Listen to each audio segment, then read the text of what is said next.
person. How to get involved, these are, the redcross.org websites.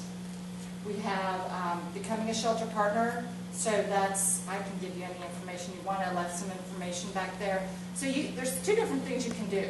You can become a shelter, which is just you contact me, we can go out and we can do a shelter survey. We're really looking for shelters that have a big room like this.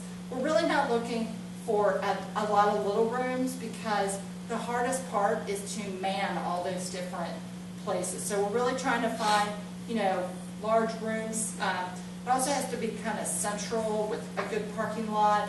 So that's what we're really looking for. And then you can also be a partner, but you don't have to have your house of worship involved.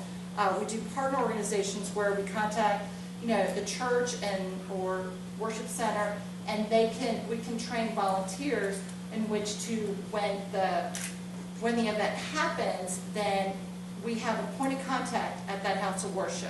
So it's an easier way for us to get a team activated, and we'll email. We're big on emailing, because the time of the event, we just can't sit and call a bunch of people. So we're trying to get everyone knows there's a fire going on in San Diego County. I don't think there's any way with social media these days that people can say they had no idea there was a fire. So what we do is we contact all of our volunteers, all of our partners, and we just say, hey, we have this shelter open. We need teams of, how many people. Can you let us know what your availability is? How many teams can we put in place?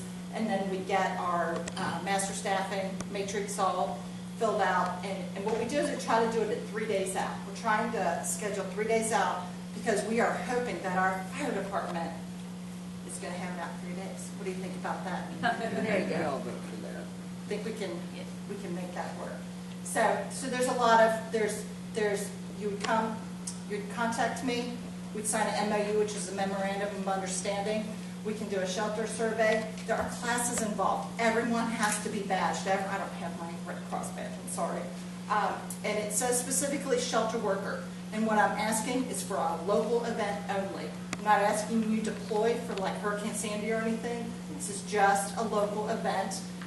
We also try to, we have to do a background check on everyone. That's why we really don't want to encourage spontaneous volunteers, because we have to be so careful with confidentiality of everyone in a shelter. That's our number one problem is, people go in there and they don't want to be on your Facebook account, they don't want to show up on the local TV station, but then the media wants to know what's going on.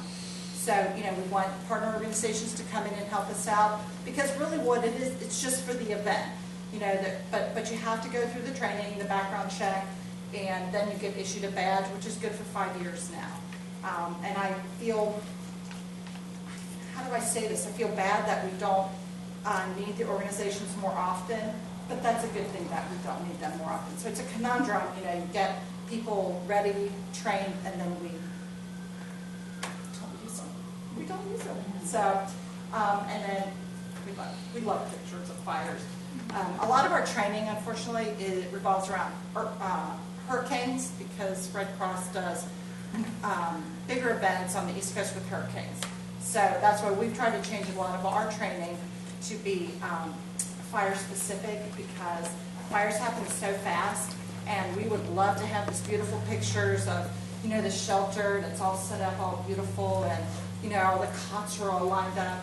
It never happens that way.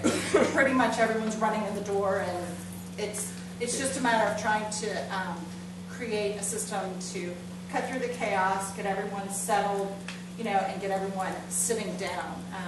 So there's a reason why we don't open all the cots at first, because, really, until like 8 o'clock at night, we're hoping that all the evacuations are lifted and everyone gets to go home.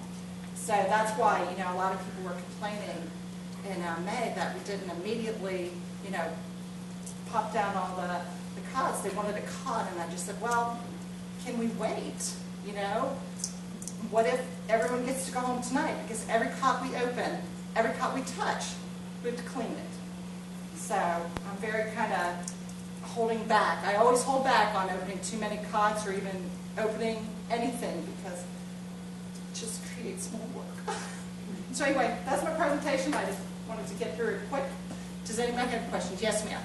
Jane, is there some reason that the cities don't work more closely with you and they actually identify on their own evacuation centers and they've made arrangements? I mean, they do it in advance to say, you know, that you've been allocated as an evacuation center or something along those lines, but they're not, why is it that they're not coordinating with you all so that each of those has been adequately trained and supplied?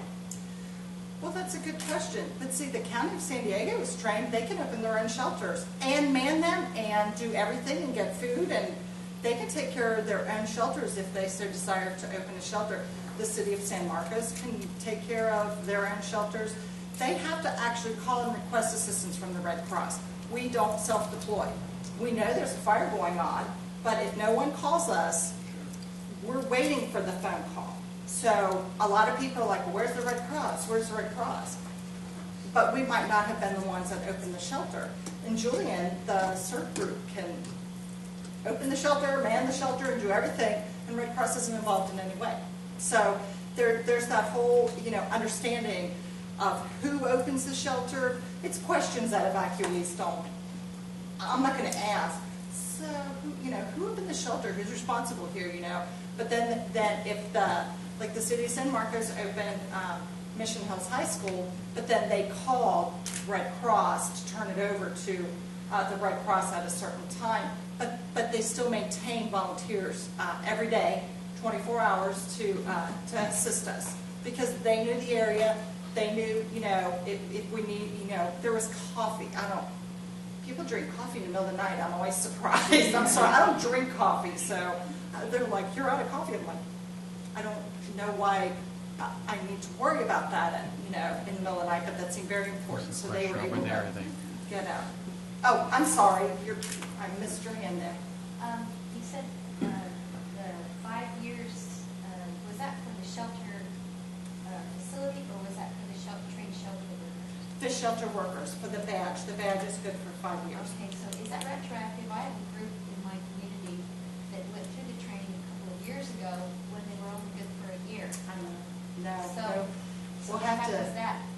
As of January 1st, 2014, we've put a program together that everyone has to be, in our system. Everyone has to have a background check, because we didn't do background checks before either. And everyone has to go through the training. It's got to be all the exact same. And in the past, it was not quite the same. So if your organization wants to get that all updated again and rebadged, I would be more than happy to get that process started. Is there a fee? No, ma'am, everything is free. Okay. Some of your training isn't free. So that's Well, that would be the health and safety with the CPR and everything. I don't think that's ever free. But that's a whole different department, and they have to financially support themselves. Okay. So they support themselves through the cost of the classes. Yes, sir. There's so many different types of training out there. For instance, I'm in the CERN, I'm a ham radio operator, and so forth, and then I get, say I'm trained by the Red Cross, and a disaster happens. Is there some kind of protocol who you'd go to be, which one you'd help, or is it? He who gets the first phone call wins, is what I say. Because we have the same thing with our volunteers. We have volunteers trained in feeding, logistics, and sheltering. Well, what comes first? Sheltering comes first, but if logistics calls them and they sign up for a shift for logistics, they have to stick with logistics. So we try not to keep going back and forth. But again, it's sheltering comes first, but then client casework doesn't have to be activated immediately, because again, we're trying to get it closed. So if client caseworkers actually want it to be shelter workers, that's a good, transition then into, the next phase and everything. So yes, the problem is when you're CERT, your ham, everything, then who do you help first? I wish I understood. You have to decide yourself, because. Yes, you do. Yes, you do. Any other questions? Yes, ma'am. It's not a question, but I think with CERT, you're activated by your local CERT team. And if you happen to, with CERT, you possibly have been qualified as a shelter worker or a ham operator. So you basically report to you where you have been activated to report to the CERT. And then if you're ham or shelter, then you're dispatched to those places. That's my understanding. Right, and I guess definition I want to make sure people understand is the self-deploying. It has to be Red Cross calling to get people to work in a Red Cross shelter. We get a lot of people that just show up and they're like, well, I was trained, so-and-so. If you don't have a badge and your blood card does not count as Red Cross. And I appreciate all the spontaneous volunteers, but I can't take them. And when Red Cross calls and you're a CERT worker and you're working as Red Cross, you have to take off your CERT vest and wear a Red Cross vest. Because, and what we try to tell everyone is we're just very blank.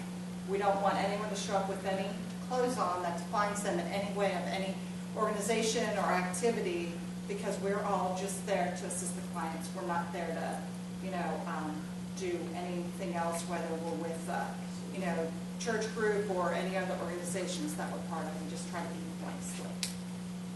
Thanks, Jane. Thank you. I appreciate it. Thank you, Ron.